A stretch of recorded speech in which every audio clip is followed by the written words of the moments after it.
So hello good morning साथियों, स्वागत है आप सभी का एक बार फिर से डेली करंट अफेयर्स की क्लास में। और आज है साथियों आप लोगों की 26 अक्टूबर। और आज हम सभी 26 अक्टूबर से बनने वाले जितने भी आपके मोस्ट इंपॉर्टेंट करंट अफेयर्स के क्वेश्चन बने हैं, इन सभी क्वेश्चनों को हम इस क्लास के अंदर डिस्कस करेंगे। लेकिन जैसा कि साथियों आप सभी को ज्ञात है कि पहले हम लोग मात्र 2 मिनट के अंदर लास्ट क्लास के क्वेश्चनों को रिवीजन करते हैं। उसके बाद हम लोग आज के प्रश्नों की ओर बढ़ते हैं। तो पहले एक बार मैं आपको फटाफट से मात्र 2 मिनट के अंदर 25 अक्टूबर के करंट अफेयर्स के प्रश्नों को क्विकली रिवाइज करा देता हूँ। उसके बाद हम लोग आज के क्वेश्चनों को डिस्कस करेंगे। तो जैसा कि साथियों लास्ट क्लास के अंदर मैंने आप लोगों को पढ़ाया था कि भी फॉर्मूला वन रेसिंग का जो किताब है अमेरिकी ग्रैंड प्रिक्स, ये भी किसने जीता है? तो चार्ल्स लेगलर ने। यूनाइटेड नेशन डे के बारे में मैंने आपको पढ़ाया था, जो कि हर साल कब मनाया जाता है? तो 24 अक्टूबर को। कॉप 16 का जो आयोजन है ये कहाँ पर किया जाएगा? तो कोलंबिया के अंदर। अंतर्राष्ट्रीय फसल अनुसंधान जो संस्थान है, इसका भी जो नया महानिदेशक है हिमांशु पाठक को बनाया है। किस राज्य सरकार के द्वारा अभी 129 बिलों के पुनरुद्धार के लिए 800 करोड़ रुपए की जो परियोजना है ये शुरू की जाएगी? तो असम सरकार के द्वारा। हाल ही में बॉब कार्डर ने किसे अपना नया ब्रांड एम्बेसडर बनाया? तो श्रियंका पाटिल को। भारत पाकिस्तान ने अभी जो करतारपुर कॉरिडोर समझौता है, इसको कितने और वर्षों के लिए बढ़ा दिया है? तो 5 सालों के लिए। रानी रामपाल ने अभी संन्यास की घोषणा कर दी है। इनका संबंध किस खेल से था? तो हॉकी से।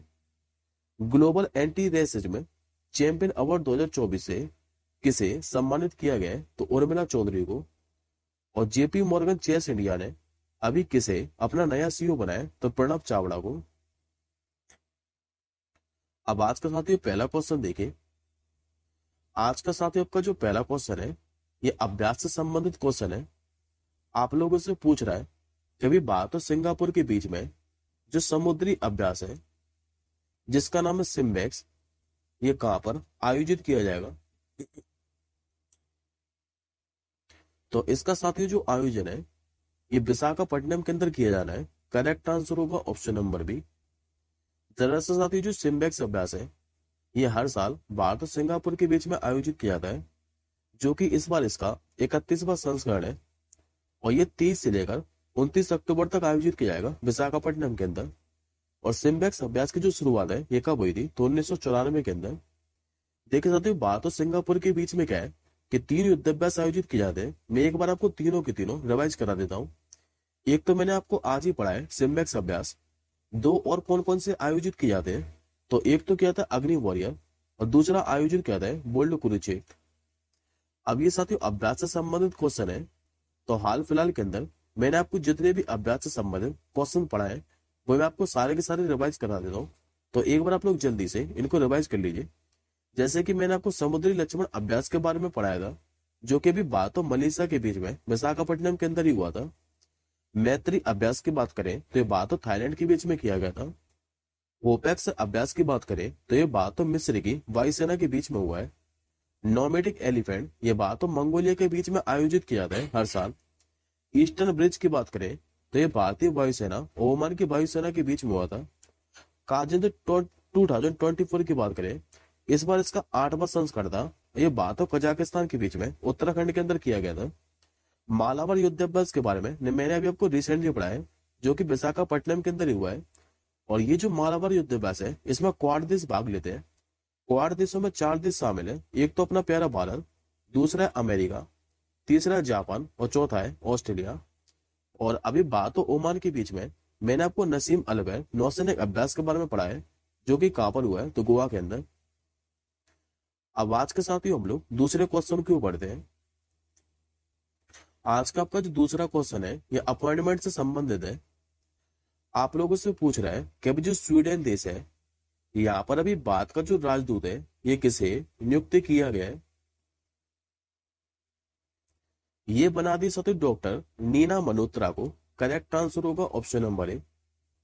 ये जो आपको इमेज में दिखाई दे रही है ये डॉक्टर नीना मल्होत्रा, जिनको भी स्वीडन में भारत का राजदूत बना दिया है। और डॉक्टर नीना मल्होत्रा की बात करें तो ये 1992 बैच की भारतीय विदेश सेवा की अधिकारी है। अब बात करते साथियों पहले हम लोग स्वीडन देश के बारे में। तो मैप में पहले आप लोग लोकेशन देखे स्वीडन की। ये आपको साथियों यूरोप कॉन्टिनेंट देखने को मिलेगा। यूरोप कॉन्टिनेंट के अंदर आपको जितना भी हाईलाइट पॉइंट दिखाई दे रहा है, ये आपका मैप में स्वीडन। स्वीडन की यदि आप लोगों से राजधानी पूछे तो ये मैंने आपको कई बार बताई है, जो कि स्टॉकहोम है। मुद्रा के चलती है तो स्वीडिश क्रोना। और यहाँ के प्रधानमंत्री कौन है, तो नाम है इनका उल्फ क्रिस्टसन।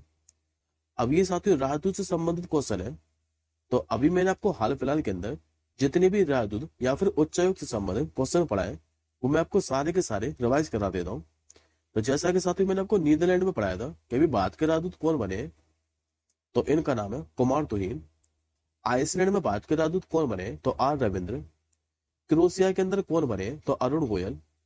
स्वाति विजय कुलकर्णी की बात करें तो ये अल्जीरिया के अंदर बनी है। मुक्तेश परदेसी का नाम पढ़ाया था मैंने आपको, ये तुर्की के अंदर बने हैं। जर्मनी में कौन बने, तो अजित कुमार गुप्ते।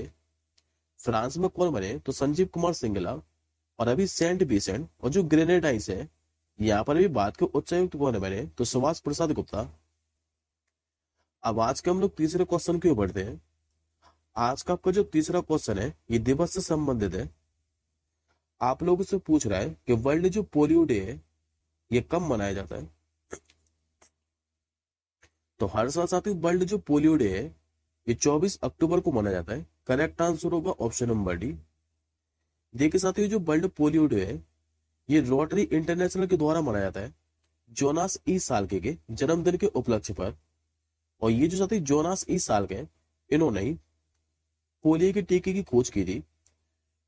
इस बात की थीम क्या है वर्ल्ड पोलियो डे की, तो हर बच्चे तक पहुंचने का वैश्विक मिशन, ये वर्ल्ड पोलियो डे की थीम है 2024 के लिए।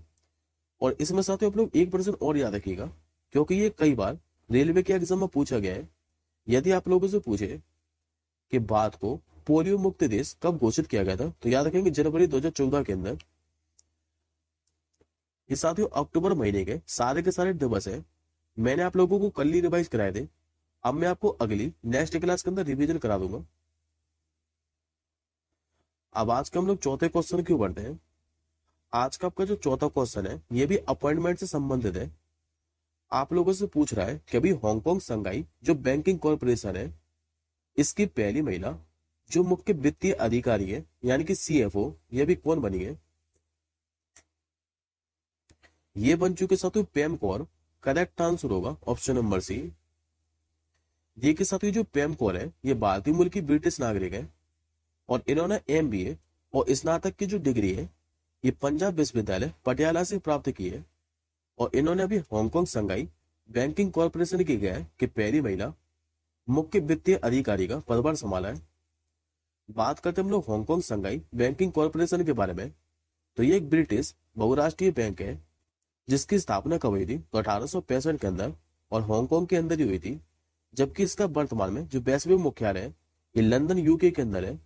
और अभी साथ ही मैंने आपको हाल फिलहाल के अंदर Hong Kong and Shanghai banking corporation के सीईओ भी बताए थे, जो कि कौन बने थे नए, तो जॉर्जस एल हेनरी। जबकि बात के 14 शहरों में क्या है, किसकी 26 शाखाएं भी है। अब एक बार साथ आप लोग बाकी के ऑप्शन और देखे, जिसमें से आप लोगों को ऑप्शन नंबर डी वाला नाम मैंने आपको कल ही रिवाइज कराया है। और ये साथियों काफी ज्यादा महत्वपूर्ण नाम है। ये नाम आपको डेफिनेटली एग्जाम में देखने को बनेगा, क्योंकि इन्होंने भी बात के 51वें मुख्य न्यायाधीश के रूप में शपथ ली है, तो याद रखेंगे। अब आज का पांचवा क्वेश्चन देखिए। आज का साथियों आपको जो पांचवा क्वेश्चन है, ये मोस्ट इंपॉर्टेंट क्वेश्चन है। इस पे आप लोग स्टार मार के कर लीजिए। आप लोगों से पूछ रहा है कि अभी दलित उप कोटा को लागू करने वाला जो पहला राज्य है, यह भी कौन सा बन गया है। ये राज्य बन चुका साथियों हरियाणा राज्य। करेक्ट आंसर होगा ऑप्शन नंबर डी। अभी हरियाणा क्या है कि दलित समुदाय के लिए उप कोटा को लागू करने वाला पहला राज्य बन गया है, जिससे अनुसूचित जो जातियां हैं, इनका उप वर्गीकरण किया गया है। और इसके तहत साथियों जो सरकारी नौकरी है और शिक्षा, इसमें अनुसूचित जातियों के लिए 20% आरक्षण का प्रावधान है। अब बात करते हैं साथियों हम लोग हरियाणा के बारे में। तो हरियाणा और पंजाब की जो राजधानी है, ये कॉमन है, चंडीगढ़। मुख्यमंत्री अभी यहाँ के दूसरी बार बने थे, नायब सिंह सैनी। राज्यपाल कौन है, तो बंडारू दत्तात्रेय। और यहाँ पर दो फेमस नेशनल पार्क है। एक का नाम है सुल्तानपुर नेशनल पार्क और दूसरे का क्या नाम है, तो कालेश्वर नेशनल पार्क। अब हम लोग हरियाणा से संबंधित करंट अफेयर्स के प्रश्नों को रिवाइज कर लेते हैं। जैसे कि मैंने अभी आपको पढ़ाया था कि सभी फसलों पर एमएसपी देने वाला पहला राज्य कौन सा बना था, तो हरियाणा। अंतर्राष्ट्रीय गीता महोत्सव की बात करें तो ये कुरुक्षेत्र के अंदर आयोजित किया जाता है। उत्तर भारत का पहला परमाणु संयंत्र पूछे तो ये गुरुग्राम के अंदर स्थापित किया गया है। 37वां जो सूरज कुंड मेला है ये कहाँ पर हुआ है, तो हरियाणा के फरीदाबाद के अंदर। और अभी मैंने आपको रिसेंटली पढ़ाया कुछ समय पहले कि हरियाणा राज्य सरकार ने अभी अग्निवीरों और माइनिंग गार्ड पुलिस भर्ती में 10% आरक्षण देने का ऐलान भी किया है। अब आज के छठवें क्वेश्चन की ओर बढ़ते हैं। आज का आप लोगों के सामने छठवां क्वेश्चन था, आप लोगों से पूछ रहा है कि जो international film festival of India है इसके 55वें संस्करण में कौन सा ऐसा देश है जो कि फोकस कंट्री होगा। ये देश होने वाला साथियों ऑस्ट्रेलिया देश। सही आंसर होगा ऑप्शन नंबर सी। देखिए साथियों, जो international film festival of India है इसका जो आयोजन है हर साल गोवा के अंदर किया जाता है। और इस बार इसका जो आयोजन है ये 20 से लेकर 28 नवंबर तक गोवा के अंदर किया जाना है। जबकि पहली बार international film festival of India की शुरुआत कब हुई थी, तो 1952 के अंदर। और इस बार जो फोकस कंट्री है ये कौन सा रहने वाला है, तो ऑस्ट्रेलिया। बात करते साथियों अब हम लोग ऑस्ट्रेलिया के बारे में। तो ऑस्ट्रेलिया की पहली मैप में लोकेशन देखिए, ये आपको ऑस्ट्रेलिया मैप में दिखाई दे रहा है। ऑस्ट्रेलिया की यदि आप लोगों से राजधानी पूछे तो ये कैनबरा। ऑस्ट्रेलिया में मुद्रा क्या चलती है, तो ऑस्ट्रेलियाई डॉलर। और यहाँ के प्रधानमंत्री कौन है, तो एंथोनी अल्बनीज। अब आज का सातवां क्वेश्चन देखिए। आज का साथ आपका जो सातवां क्वेश्चन है ये भी मोस्ट इंपॉर्टेंट है, इस पे भी आप लोग स्टार मार्क कर लीजिए।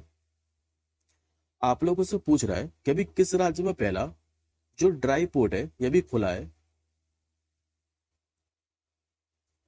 ये खुला है साथियों बिहार के अंदर। करेक्ट आंसर होगा ऑप्शन नंबर सी। अभी बिहार का साथियों जो बेटा है यहाँ पर भी पहला हाई ड्राई पोर्ट और इनलैंड कंटेनर डिपो की शुरुआत की गई है। और ये जो साथियों परियोजना है ये राज्य के निर्यात को बढ़ावा देने के उद्देश्य से शुरू की गई है। इस ड्राई पोर्ट से साथियों होगा क्या, तो स्थानीय व्यापारियों को वैश्विक व्यापार में जुड़ने का मौका मिलेगा।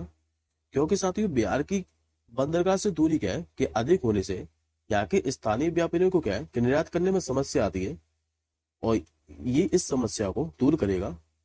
बात करते हैं अब हम लोग ड्राई पोर्ट के बारे में। तो ये जो साथियों ड्राई पोर्ट है ये एक कंटेनर डिपो होता है जो कि समुद्र की बजाय जमीन पर स्थित होता है। और यहाँ से माल समुद्री बंदरगाह तक पहुंचाया जाता है।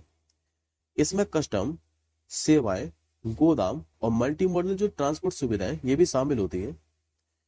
बात करते साथियों अब हम लोग बिहार के बारे में। तो आज मैं आपको बिहार के बारे में कंप्लीटली पढ़ाने वाला हूँ, तो सभी पॉइंटों को ध्यान से देखिएगा। पहले एक बार आप लोग लोकेशन देखिए बिहार की मैप में। तो ये आपके साथ मैप में बिहार दिखाई दे रहा होगा जो कि 3 राज्यों के साथ सीमा बनाता है। पहली इसकी जो सीमा है उत्तर प्रदेश राज्य के साथ लगती है। दूसरी ये जो सीमा साझा करता है ये करता है झारखंड के साथ। और तीसरी इसकी जो सीमा है ये पश्चिम बंगाल के साथ लगती है। लेकिन अंतर्राष्ट्रीय सीमा देखोगे इसकी तो ये लगती है नेपाल के साथ।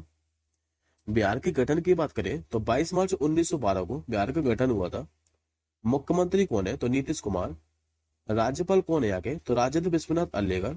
और राजधानी आप सभी जानते हैं जो कि पटना। लोकसभा की सीटें पूछे आप लोगों से तो यहाँ पर 40 है। राज्यसभा की सीटों की संख्या है 16। और विधानसभा की सीट कितनी है, तो 243। जबकि यहाँ पर साथ ही विधान परिषद भी है और विधान परिषद की सीटों की संख्या कितनी है, तो 75। और यहाँ पर आपको जिले देखने को मिलेंगे 38। अब बात करते हैं बिहार के नेशनल पार्क के बारे में। तो यहाँ पर साथ ही एक ही राष्ट्रीय उद्यान है जिसका नाम वाल्मीकि राष्ट्रीय उद्यान। अब देख लेते हैं हम लोग बिहार के लोक नृत्य के बारे में। तो सबसे ज्यादा बार साथ जो लोक नृत्य पूछा है ये पाई का लोक नृत्य पूछा हुआ है। दूसरा आप लोग याद रखेंगे जाट जाटे।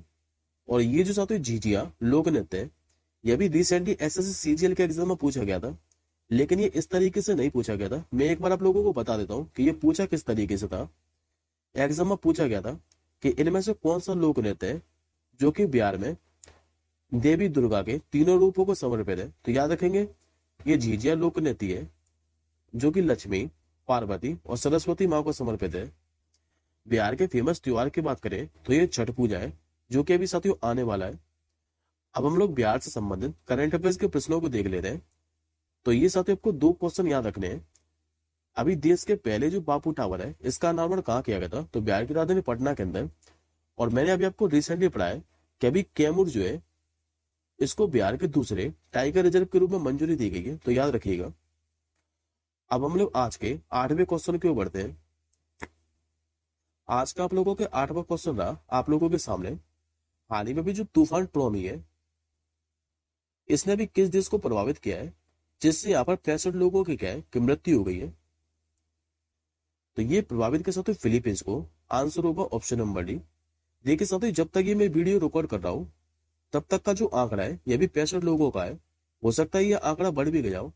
तो आप लोग खाली ये याद रखिएगा कि जो तूफान ट्रॉमी है इसने किस देश को प्रभावित किया है, तो फिलीपींस को।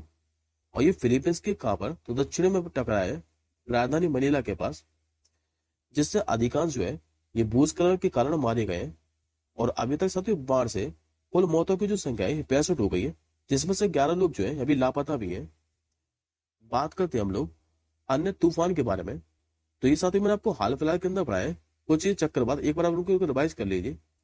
जैसे कि मैंने आपको जापान में बताया था तो जो टाइफून शान है और एम्पेल यह भी आया था। टाइफून गैमी की बात करें तो इस साल चीन में आने वाला यह सबसे शक्तिशाली तूफान था। इस साल का उष्णकटिबंधीय चक्रवात पूछे तो यह अल्बारो है, जो कि मेडागास्कर और मोरोबो में आया था। और अभी हेलन तूफान ने क्या है कि अमेरिका को प्रभावित किया था, जिससे यहाँ पर 52 लोगों की मौत हो गई थी। और अभी साथ ही मैंने आपको दाना तूफान के बारे में भी पढ़ा है, चक्रवात के बारे में, जो कि अभी उड़ीसा और पश्चिम बंगाल के तट से टकराया है। और इसका जो नाम है ये किस देश ने दिया है, तो याद रखेंगे कतर ने। अब आज का 9वां क्वेश्चन देखिए। आज का 9वां क्वेश्चन आपसे पूछ रहा है कि अभी महात्मा गांधी नेतृत्व पुरस्कार से किसे सम्मानित किया गया है। ये सम्मानित किया तो दारा सिंह खुराना को। करेक्ट आंसर होगा ऑप्शन नंबर डी। देखिए साथियों, भारतीय जो अभिनेता है दारा सिंह खुराना, इनको भी राष्ट्रमंडल वर्ष के युवा चैंपियन के रूप में ब्रिटेन में महात्मा गांधी नेतृत्व पुरस्कार प्रदान किया गया है। और ये जो सम्मान है इनको दिया क्यों है, तो मानसिक स्वास्थ्य से जुड़े मुद्दे के बारे में जागरूकता बढ़ाने के लिए। अब एक बार साथ हम लोग हाल फिलहाल में जो पुरस्कार दिए गए उनको रिवाइज कर लेते हैं। जैसे कि राजकुमार जो हिरानी है इनको भी राष्ट्रीय किशोर कुमार पुरस्कार से सम्मानित किया गया था। अदिति आनंद की बात करें तो V and A illustration award से सम्मानित किया गया था। नारायण मूर्ति की बात करें तो इनको पैट्रिक जे और मैक गर्वन पुरस्कार से सम्मानित किया गया था। जबकि मोहन जी को अभी मानवतावादी पुरस्कार 2024 से सम्मानित किया गया है। ये आज के साथ आपका आखिरी क्वेश्चन है। आप लोगों से पूछ रहा है कि निम्नलिखित में से किसने अभी असम में 500 मेगावाट सौर संयंत्र के लिए $434 मिलियन ऋण को जो है मंजूरी दी है। ये दी साथियों अभी एशियन डेवलपमेंट बैंक ने। करेक्ट आंसर होगा ऑप्शन नंबर सी। देखिए साथियों, असम का जो कार्बी है यहाँ पर एक जिला है जिसका नाम है आंगलोंग। और यहाँ पर भी 500 मेगावाट ग्रिड संयुक्त और जो फोटोवोल्टिक सुविधा है इसका निर्माण किया जाएगा। और इसके लिए जो एशियाई विकास बैंक है इसने $434.25 मिलियन के ऋण को जो है ये मंजूरी दे दी है। इसका उद्देश्य क्या है, तो राज्य की नवीकरणीय ऊर्जा क्षमता में महत्वपूर्ण वृद्धि करना। बात करते हम लोग एशियन डेवलपमेंट बैंक के बारे में, तो लगातार 2 दिनों से मैं आपको एशियन डेवलपमेंट बैंक के बारे में पढ़ाता हुआ आ रहा हूँ। जैसे कि इसकी स्थापना कब हुई थी, तो 19 दिसंबर 1966 को। मुख्यालय का है तो मंडालुयोंग मेट्रो मनीला फिलीपींस के अंदर। अध्यक्ष कौन है इसके, तो मसात्सुको असाकावा। और अभी मैंने आपको रिसेंटली पढ़ा है कि एशियन डेवलपमेंट बैंक का 69वां सदस्य देश कौन सा बना है, तो ये इजराइल। ये आज का सदस्य का क्वेश्चन ऑफ द डे है। इस प्रश्न का आंसर आप मुझे कमेंट बॉक्स के अंदर बताइएगा कि हाल ही में जो लुओंग कुओंग है इनको भी किस देश का राष्ट्रपति चुना गया है। अब हम जल्दी मिलेंगे साथियों अगली क्लास के साथ ही। तब तक के लिए जय हिंद, वंदे मातरम।